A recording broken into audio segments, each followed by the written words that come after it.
안녕하세요. 이번 시간은 324페이지 맨 밑에 양가로 2번 계약의 갱신, 법정 갱신, 묵시적 갱신을 보도록 하겠습니다.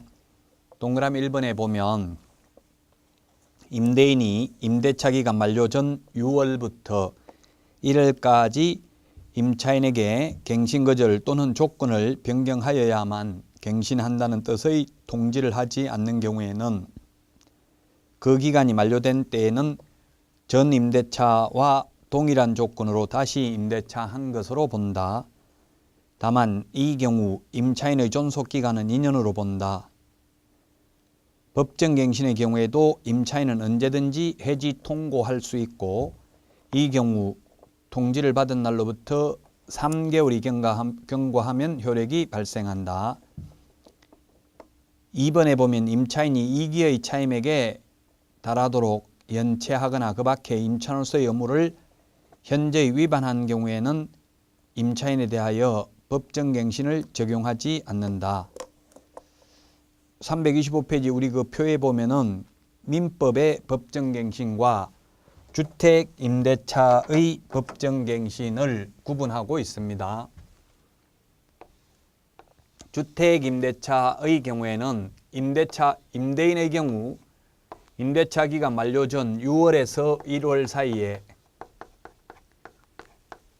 임대인은 이 5개월 사이에 갱신거절 통지를 안 하면 묵시적 갱신이 된다. 묵시적 갱신이 되면 또다시 2년을 보장해 주어야 한다. 임대인은 다만 임차인이 나가고 싶으면 주인한테 해지 통고하면 3개월이 지나면 효력이 발생해야 된다. 따라서 주인은 3개월 지나면 보증금을 내줘야 합니다. 임대인은 임대차 기간 만료 전 6월에서 1월 사이고 임차인의 경우에는 임대차 기간 만료 1개월 전까지 갱신거절 통지를 하지 않는 경우에 묵시적 갱신이 됩니다. 이 묵시적 갱신도 주택임대차, 상가임대차, 농지임대차, 민법임대차, 전세권 이런 것들을 구분해서 정리를 하셔야 됩니다. 우리 표에 나와 있습니다만은 주택의 경우에는 묵시적 갱신이 되면 또 2년 보장해 줘야 되지만 민법 임대차에서는 묵시적 갱신이 되면은 임대인이 해지 통고하면 6개월이 지나면 효력이 발생하고 임차인이 해지 통고하면 1개월이 지나면 효력이 발생합니다. 우리 교재 325페이지 그 표에 보면 민법에서 묵시적 갱신은 임대차 기간이 끝나도 계속해서 임차인이 사용 수익하고 있고 상당한 기간 내에 이의를 제기하지 않는 경우에 묵시적 갱신, 법정 갱신이 됩니다. 자, 다음은 325페이지 차임 등의 정감 청구권이 있고 월차임 전환율이 있는데 차임 등의 정감 청구권 등입니다. 차임 등 정감 청구권.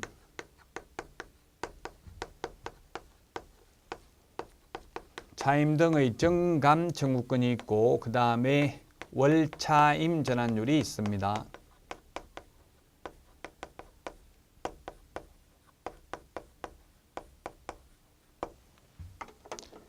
먼저 차임 등의 정감 청구인데 28회 시험에도 출제됐는데 감액은 상한선이 없습니다. 정액만 상한선이 있습니다. 감액은 상한선이 없고 정액만 상한선이 있다. 그래서 정감 청구는 주택인 경우에는 20분의 1이고요. 그 다음에 상가인 경우에는 100분의 5라고 되어 있습니다. 둘 다 똑같죠? 5%죠? 퍼센트로 따지면 둘 다 5%, 약분하면 100분의 5나 20분의 1이나 같은 말입니다. 그 다음에 월차임 전환율은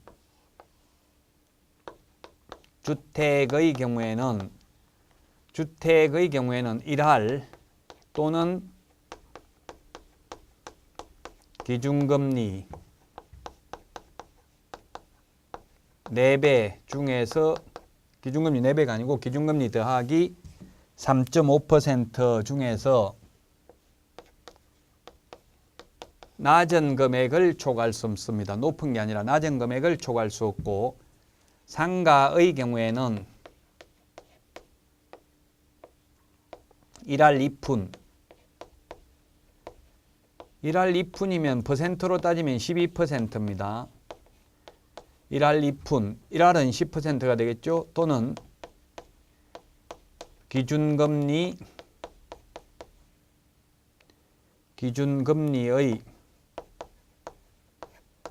4.5배, 기준금리 곱하기 4.5배 중에서 낮은 금액을 초과할 수 없고, 현재 우리나라 기준금리는 1.5%입니다. 그런데 이거는 시험 볼 때 되면 또 바뀔 수가 있는데요. 3개월마다 변하기 때문에 따라서 암기하지 않아도 됩니다. 시험에 출제할 때는 현재 기준금리를 1.5%라고 가정하고 계산하시오 이렇게 나오기 때문에 걱정하실 필요는 없습니다.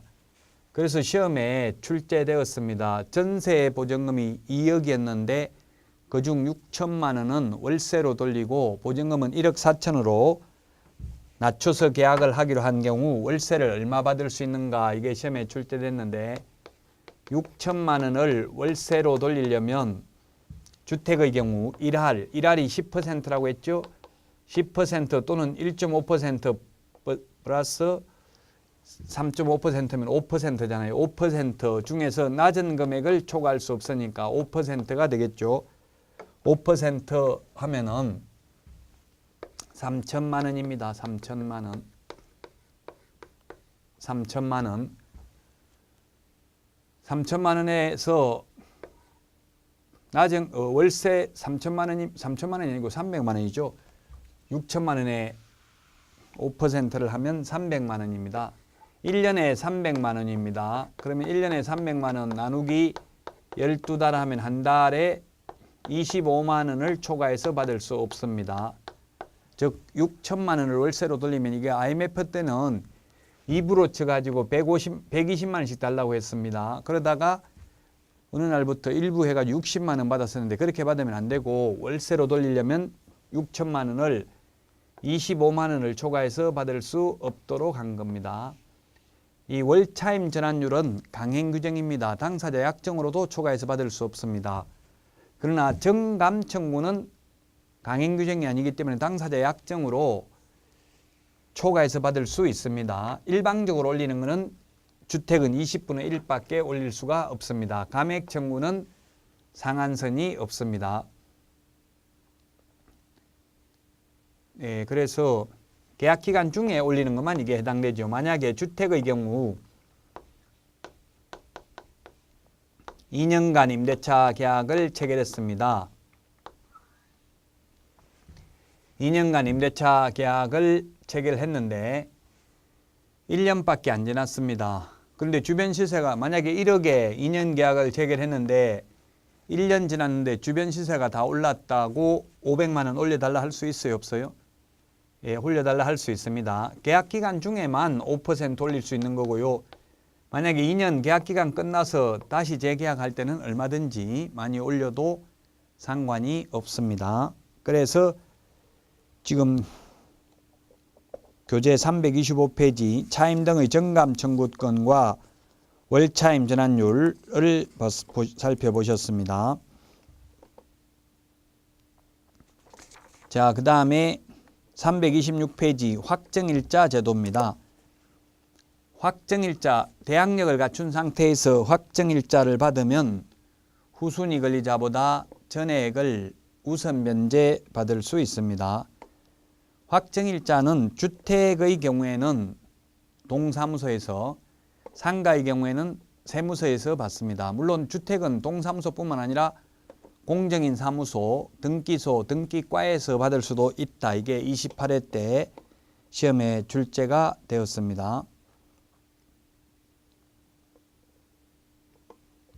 자, 그러면 최우선 면제와 우선 면제에 대해서 살펴보도록 하겠습니다.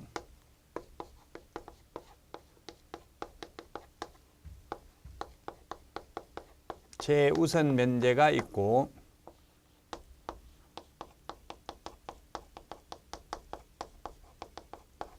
두 번째 우선 면제가 있는데 최우선 면제는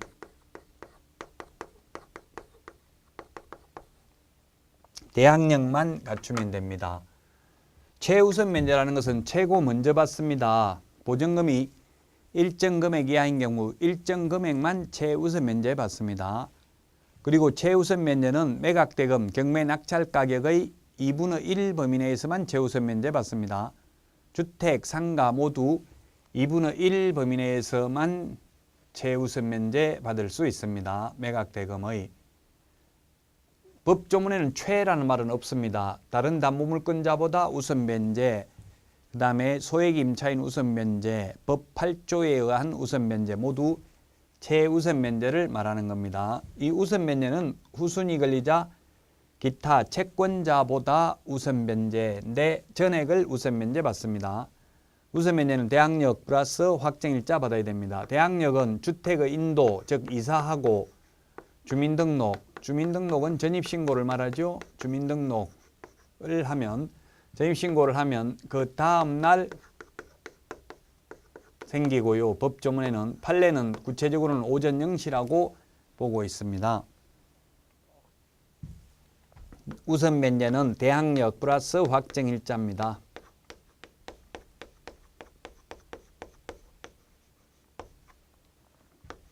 확정일자인데 주택은 확정일자 동사무소, 공정인사무소, 등기소, 등기과에서 받을 수 있습니다. 상가는 세무서에서만 받을 수 있습니다. 우선 면제는 당일날 우선 면제 효력이 생깁니다. 확정일자 받은 당일입니다. 그래서 가령 1일날 이사를 하고 2일날 전입신고하면 3일날 오전 0시에 우선 면제 효력이 생깁니다. 그러면 1일날 이사하고 2일날 전입신고하고 3일날 확정일자 받으면 3일날 우선 면제 효력이 생깁니다. 만약에 그래서 건저당 설정 등기도 3일이라면 이 건저당 건자와 건저당도 3일이라면 이 건저당 건자와 확정일자 임차권 중에서 누가 먼저 배당받아요? 네, 동순위 안분배당이죠. 둘 다 3일이기 때문에 똑같습니다. 3일날 오전 0시에 확정일자를 받고 3일날 오후 4시에 건저당 설정 등기했다 하더라도 등기한 시각은 나타나지 않습니다. 동순위 안분배당입니다. 자, 그런데 이사를 3일날 하고 전입신고를 2일날 하고 확정일자를 1일날 받고 건저당은 여전히 3일이라면 이 건저당 건자와 확정일자부 임차권자 중에서 누가 먼저 배당을 받나요? 예, 확정일자 받은 당일이라고 했죠. 그러나 이건 확정일자만 받으면 되는 게 아니라 대항력을 갖춘 상태에서 확정일자를 받아야 됩니다. 따라서 대항력이 이사하고 주민등록 전입신고를 한 다음 날 오전 0시에 생기기 때문에 이건 4일날 오전 0시에 우선 면제 효력이 생기므로 확정일자 임차인보다는 건저당권자가 먼저 배당을 받습니다.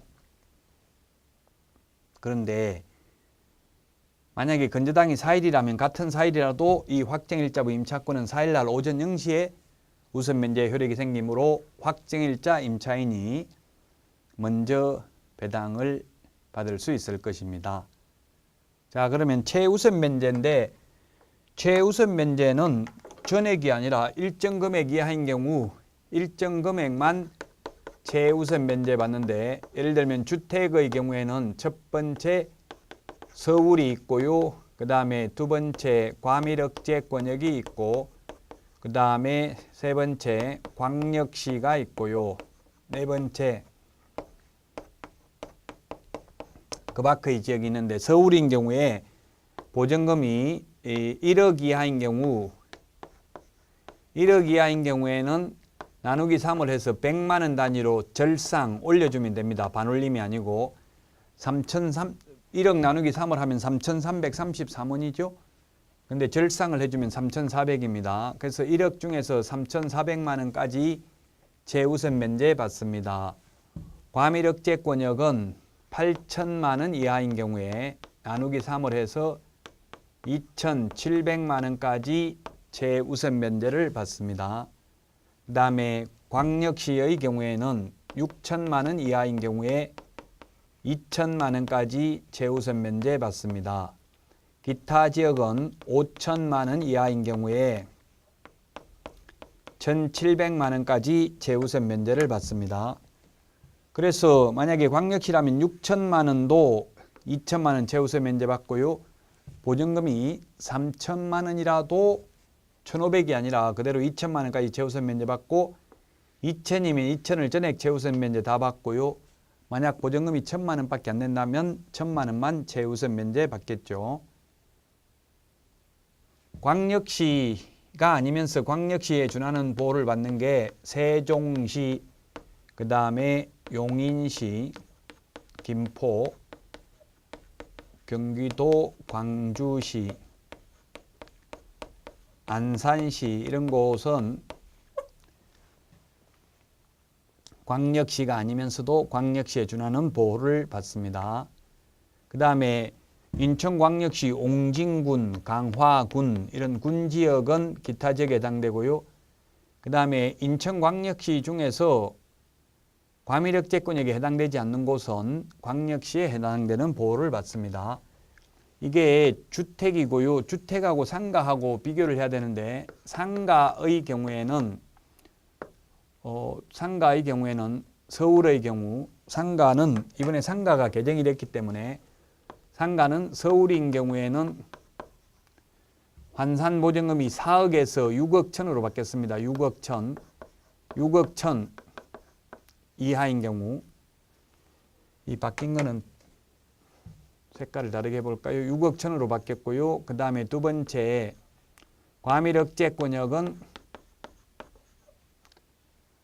5억으로 바뀌었고요. 5억 이하인 경우 그 다음에 광역시는 601은 5고요. 그 다음에 3구는 27, 3억 9천 이하, 3억 9천 이하인 경우 적용을 받고요. 그 다음에 기타 지역은 3구는 27, 3 곱하기 9는 27이죠. 2억 7천만 원까지 2억 7천만 원까지 후순위 권리자보다 확정일자 받으면 우선 면제 받을 수 있습니다.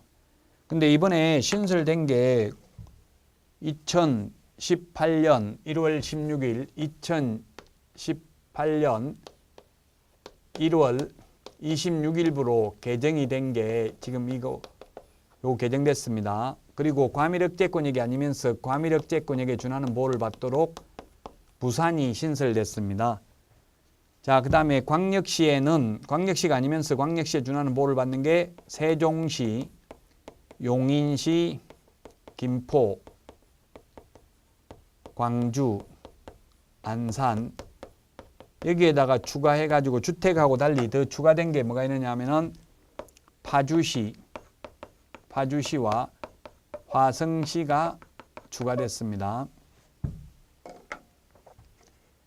이건 후순위보다 우선 면제 받을 수 있는 금액입니다. 최우선 면제 받는 금액이 아니고요. 이건 환산보증금을 기준으로 합니다. 환산보증금. 보증금을 기준으로 하는 게 아니라 환산보증금을 기준으로 합니다. 그 다음에 전액을 우선 면제 받는 금액은 서울의 경우 6,500만 원 이하인 경우에 나누기 3을 해서 2,200만 원까지 최우선 면제 받을 수 있고요. 과밀억제권역은 5,500만 원 이하인 경우 나누기 3을 해서 1,900만 원까지 최우선 면제 받을 수 있고 광역시의 경우에는 3,800만 원 이하인 경우에 나누기 3을 해서 1,300만 원까지 최우선 면제 받을 수 있고요. 기타 지역은 3천만 원 이하인 경우에 나누기 3을 해서 1,000만 원까지 최우선 면제 받을 수 있습니다. 그런데 앞에 우선 면제 받는 금액은 부산이 과밀억제권역에 해당되었는데 최우선 면제 받을 때에는 부산은 옛날 규정 그대로 바뀌지 않았기 때문에 부산은 3,800만 원 이하인 경우에 1,300만 원까지만 최우선 면제 받을 수 있습니다. 그리고 이번에 신설된 세종시, 파주시, 화성시는 우선 면제 받을 때는 3억 9천 이하지만 최우선 면제 받을 때는 기타 지역에 해당되기 때문에 3천만 원 이하인 경우 1,000만 원까지만 최우선 면제 받을 수 있습니다. 최우선 면제 받는 금액은. 그래서 이번에 개정된 게 우선 면제 받는 기준 금액만 바뀌었고 최우선 면제는 종전과 똑같습니다. 최우선 면제 받는 금액은 보증금 한도 내에서 최우선 면제를 받고 기준이 되는 금액은 환산보증금을 기준으로 합니다. 환산보증금이란 보증금 더하기 월세 곱하기 100을 하는 것을 말합니다. 자, 그래서 최우선 면제, 우선 면제에 대해서 살펴봤습니다. 최우선 면제는 매각 대금이 2분의 1 범위 내에서만 가능하다고 했습니다. 자, 그 다음에 이 확정일자 받았다고 해서 물건은 아니기 때문에 임의경매 신청권은 있는 게 아닙니다. 강제경매밖에 안 됩니다. 보증금 반환 청구 소송을 제기해서 승소 판결문을 받아야 됩니다. 확정일자를 받으면 배당받는 데 있어서는 물건하고 똑같습니다. 후순위보다 전액을 우선 면제받지만 전세권 설정 등기하는 것과 차이 나는 점은 전세권 설정 등기를 하면 물건이기 때문에 전전세권이나 임의경매 신청권이 있습니다.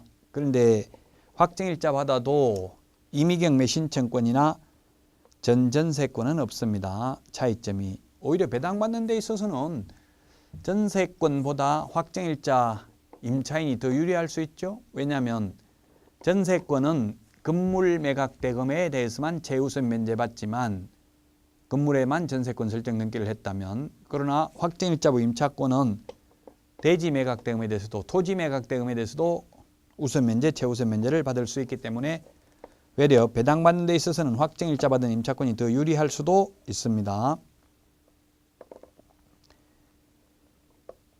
그 다음에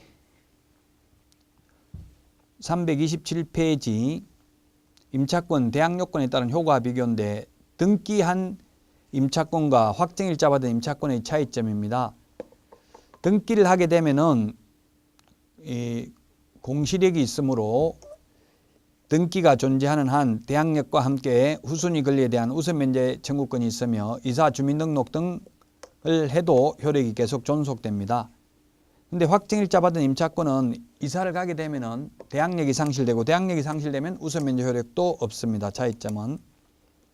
자, 다음은 6번의 임차권 등기 명령 제도입니다.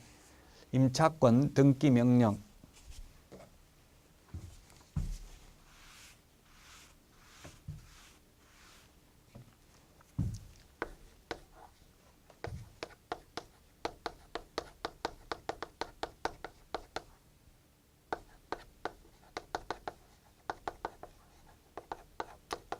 임차권 등기는 두 가지가 있습니다. 임차권 설정 등기가 있고요. 그 다음에 명령에 의한 등기 두 가지가 있습니다.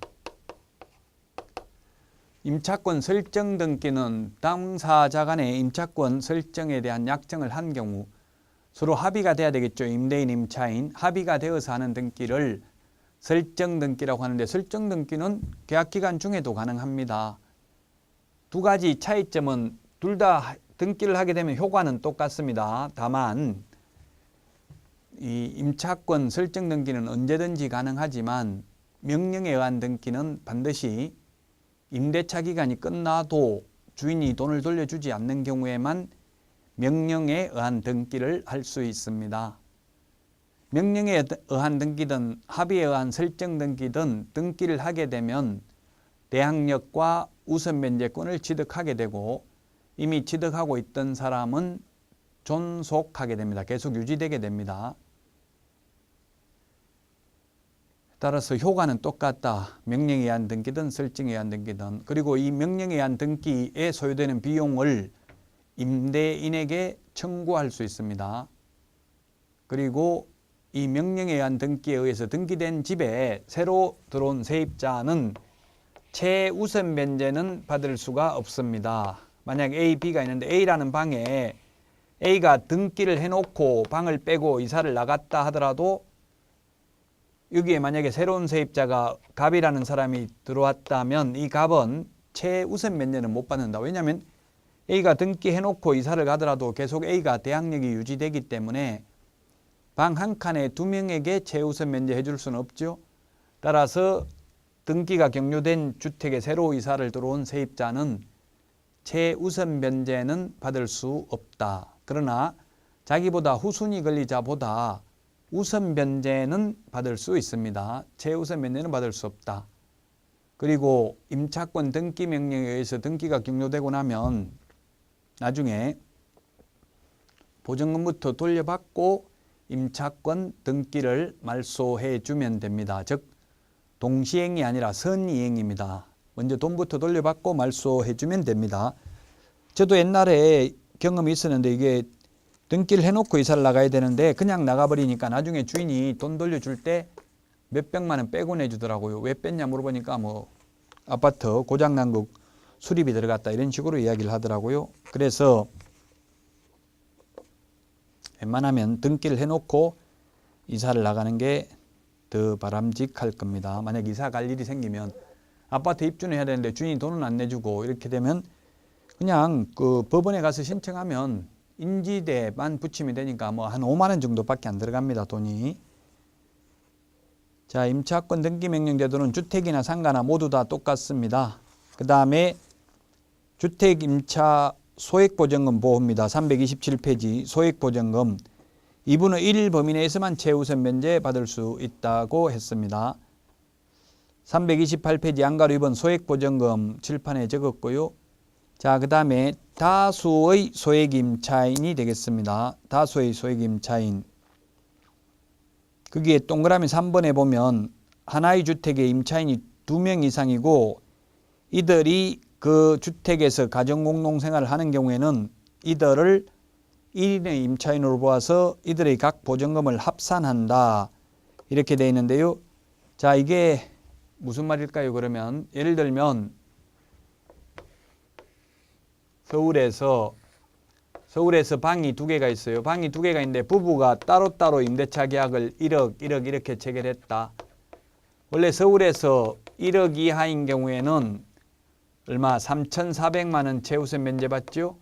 그럼 부부가 따로따로 방 한 칸씩 임대차 계약을 체결했으면 3,400만 원 해서 6,800만 원을 최우선 면제 받는다는 이야기입니까? 아니면 3,400만 원밖에 못 받는다. 아니면 한 푼도 못 받는다. 답은 한 푼도 못 받는다는 뜻이죠. 두 사람의 보증금을 합산해서 한 사람이 2억 계약 체결한 것으로 본다 이 말입니다. 이제 잔머리 굴려도 소용이 없다.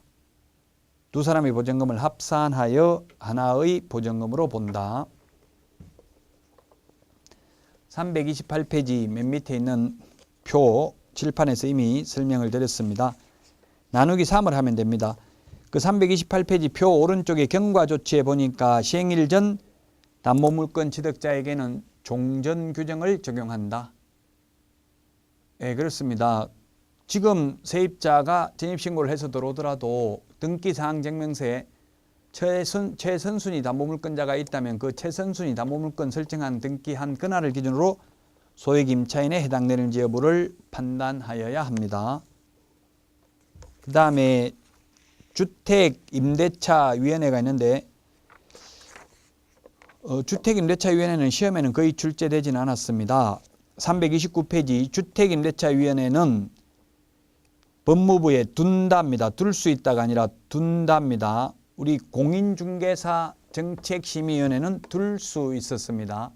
그리고 협회 공제운영위원회도 둔다. 주택임대차위원회도 둔답니다. 둘 수 있다가 아니라. 그 다음에 양가로 2번 329페이지 위원장 1명을 포함한 9명 이상 15명 이하의 위원으로 구성된다. 주택임대차위원회 위원은 공인중개사 정책심의위원회 위원은 7인 이상 11인 이하였습니다. 공제운영위원회 위원은 19명 이하였죠. 위원장은 법무부 차관이네요. 우리 공인중개사 정책심의위원회 위원장은 국토교통부 제1차관이었고요. 공제운영위원회 위원장은 호선 상호간에 선출을 했습니다.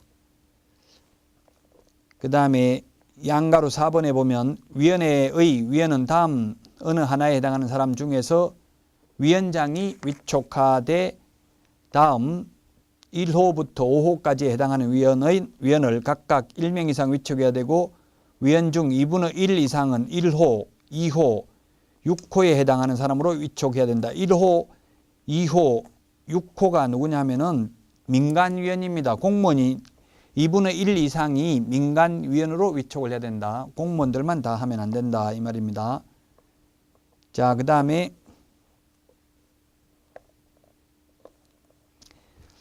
위원 등의 임기입니다. 위원 등의 임기. 양가로 6번 맨 밑에 위원 등의 임기가 있는데 임기는 2년으로 합니다. 2년. 다만 공무원인 위원의 임기는 그 직위에 재직하는 기간으로 한다. 그래서 모든 위원의 임기는 2년으로 한다 하면 X입니다. 공무원은 임기 제한이 없습니다.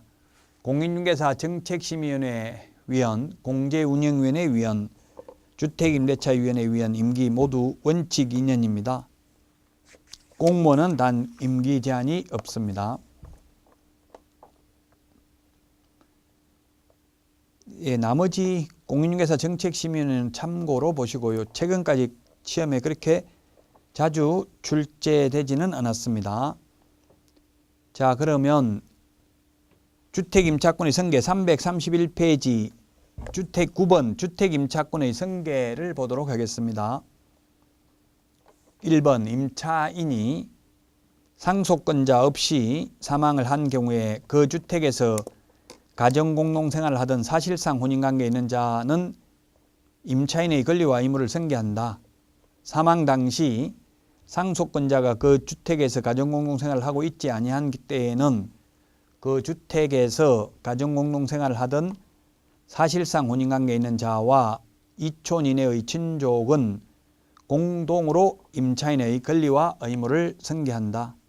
다만 임차인이 사망한 후 1월 이내에 임대인에 대하여 반대 의사 표시를 한 때에는 그러하지 아니하다. 자, 그러면 여기까지 읽어본 내용을 살펴보면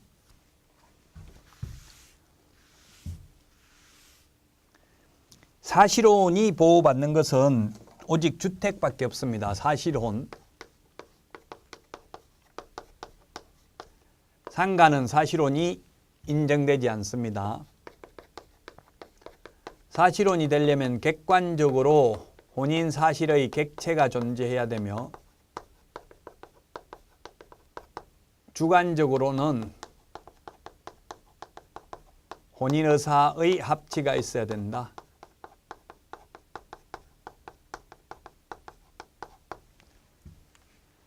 사실혼이 되려면 그래서 우리가 일반적으로 배우자가 있는 상태에서 유부남, 유부녀가 아기를 놓고 살고 있어도 객관적으로 혼인 사실의 객체는 있지만 혼인 의사의 합치가 없기 때문에 이거는 사실혼이 아니고 불륜이죠.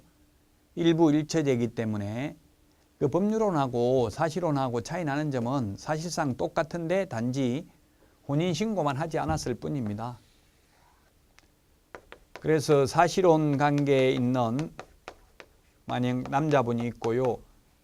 그 배우자인 사실혼 배우자인 여자분이 가령 있었다고 생각하면 두 사람만 살다가 사망을 하면 상속이 됩니다. 오직 우리 시험에 나오는 것 중에서 주택임대차보호법에서만 사실혼이 상속이 됩니다. 그래서 상가임대차라든지 부동산 실권리자 명의등기에 관한 법률이라든지 민법에서는 사실혼이 보호되지 않습니다. 근데 중요한 거는 2촌 이내의 상속인이 있는 경우입니다.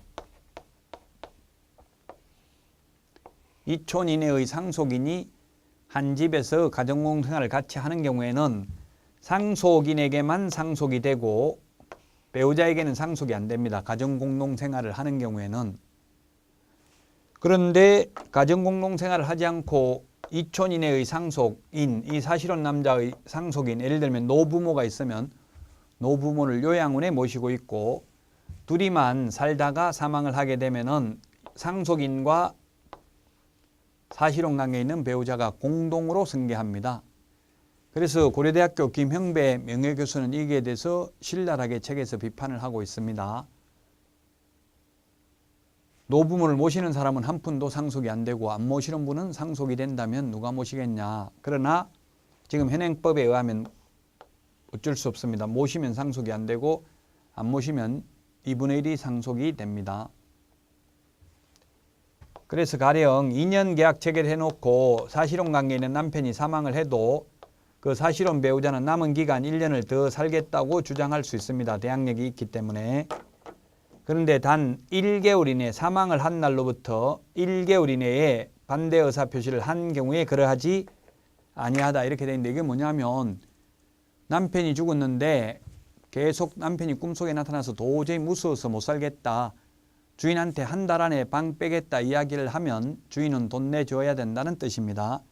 1개월 이내에 반대 의사 표시를 한 때에는 상가 건물 임대차 보호법이 적용돼 주택 임대차 보호법상 대항력이 인정되지 않습니다. 즉 돈 내줘야 된다는 뜻입니다. 1개월이라는 것 주의를 하시고 그 다음에 331 제2절 상가 건물 임대차 보호법이 되겠습니다.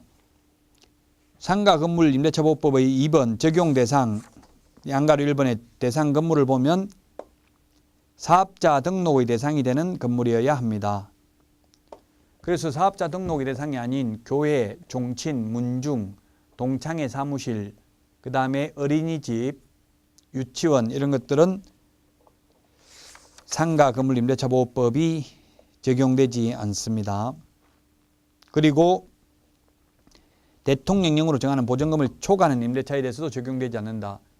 그 대통령령으로 정하는 보증금이 서울 6억 1천, 과밀억제권역 5억, 광역시 3억 9천, 기타 지역 2억 7천이라고 했죠. 자, 이 일정한 금액을 초과하는 경우 적용되지 않는데 동그라미 2번 예외적으로 대항력, 그 다음에 계약갱신 요구, 그리고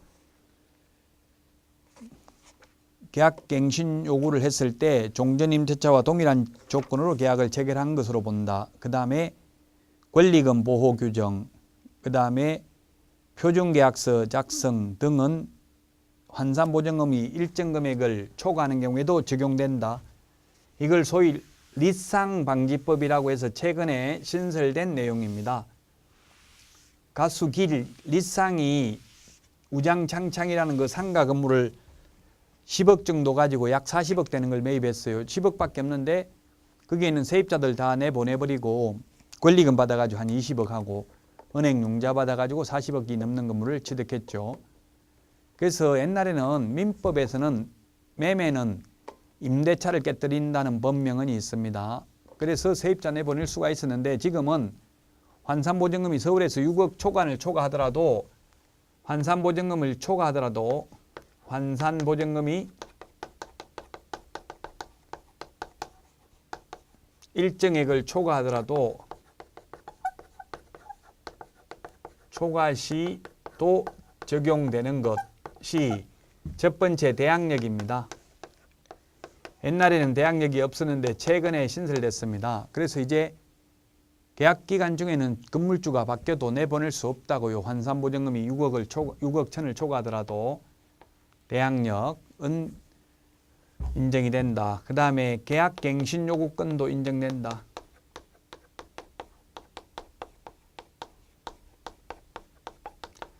최초 임대차 기간을 포함한 전체 임대차 기간이 5년을 초과하지 않는 범위 내에서 계약갱신 요구하는 것도 인정이 된다. 그 다음에 권리금도 보호된다. 권리금 회수기회가 보장이 되죠. 회수기회 보장. 권리금은 임대차 기간 만료 3개월 전부터 임대차 종료 시까지 새로운 세입자 데리고 와서 이 사람과 권리금 계약 체결해 주십시오. 임대차 계약 체결해 주십시오. 제가 권리금 받을 테니까 이렇게 해도 정당한 사유 없이 거절할 수 없습니다. 그리고 3개의 차임액을 연체했을 때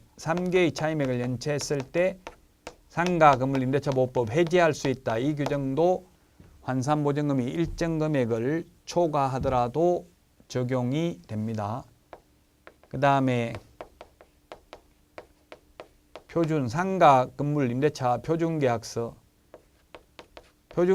사용을 법무부 장관이 건장할 수 있는 것도 환산보증금이 일정 금액을 초과하더라도 적용이 되는 내용입니다. 자, 그래서 상가 건물 임대차 보호법은 환산보증금이 일정 금액 이하인 경우만 적용되는 게 원칙인데 일정 금액을 초과하더라도 적용되는 예외에 대해서 살펴보았습니다. 그러면 이제 상가 건물 임대차 보호법의 구체적 내용은 다음 시간에 말씀드리도록 하겠습니다. 고생 많이 하셨습니다. 안녕히 계십시오.